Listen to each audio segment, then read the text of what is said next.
Enigmatic Sounds and Roasted Coffee Grounds. It's Rhyme and Reason 850. Here's your rhyme and reason. Oh, yeah.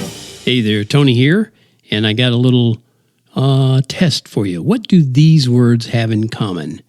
Abstruse, Delphic, incomprehensible, indecipherable, inexplicable, oracular, paradoxical, recondite, and unfathomable. Okay, I won't make a guess. According to the dictionary, they're all synonyms of the word enigmatic. Sounds like I'm about to give a language lesson, but I'm not, I promise. This is about music's mystery. Enigmatic sounds might not be your cup of tea, and if you think jazz fusion is as enjoyable as fingernails on a chalkboard, then you probably won't want to listen to this episode. You might as well move on to something else right now, because I just had a few jazz fusion thoughts pop into my head. And as I'm so often wont to do, that's want, not won't, I'm sharing some of those here, okay? Two streams of thoughts sprang out of something I read about the origin of everyone's favorite instrument. That's right, the little violin. It's an instrument that can provide a wide variety of enigmatic sounds, from the lush arrangements in, let's say, a Beethoven composition, all the way to the fiery fiddle in Charlie Daniels' Devil Went Down to Georgia. I can just hear that song now, just even saying the name of it. Anyway, but where the violin really goes off the charts is in the hands of a jazz fusion artist. And the one I'm most familiar with was playing while I was writing this, and his name is Jean-Luc Ponty.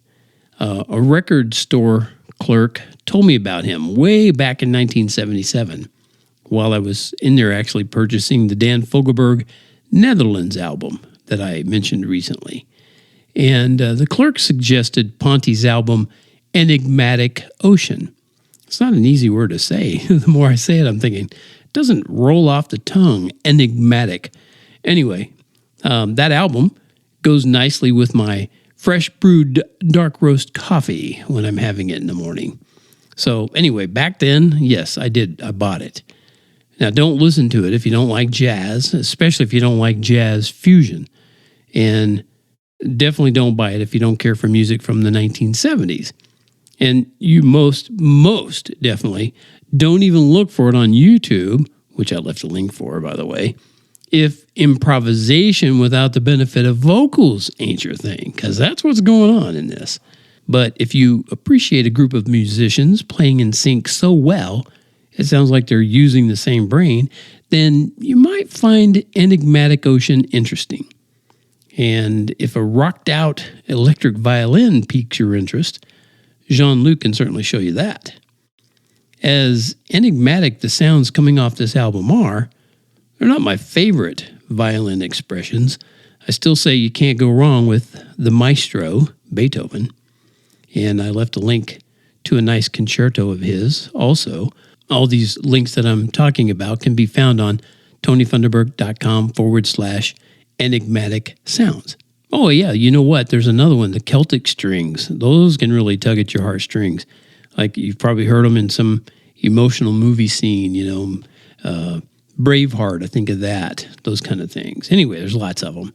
Recently, someone on social media shared a picture of the inside of a violin, and they noted how it looked like an amazing concert hall in there. And you know what? It sure does. So that inspired me to write about the construction of our little friend, the violin. And here's that tribute, the violin. Maple and spruce and ebony make their way to the symphony, and intestinal fortitude from overture to interlude exude from deep within the space beneath a pensive, focused face. A Pernambuco arrow glides, and firmly wound white horsehair slides across fine-tuned Parazzi strings. Divine inspired, a high voice sings, revealing heaven from within, the soul inside the violin. All right, there's a little poetry to finish off this episode. Just a little bit of a short one there to talk about the enigmatic sounds you can find on Enigmatic Ocean by Jean-Luc Ponty. And if you're into trying something different, maybe you could look that up.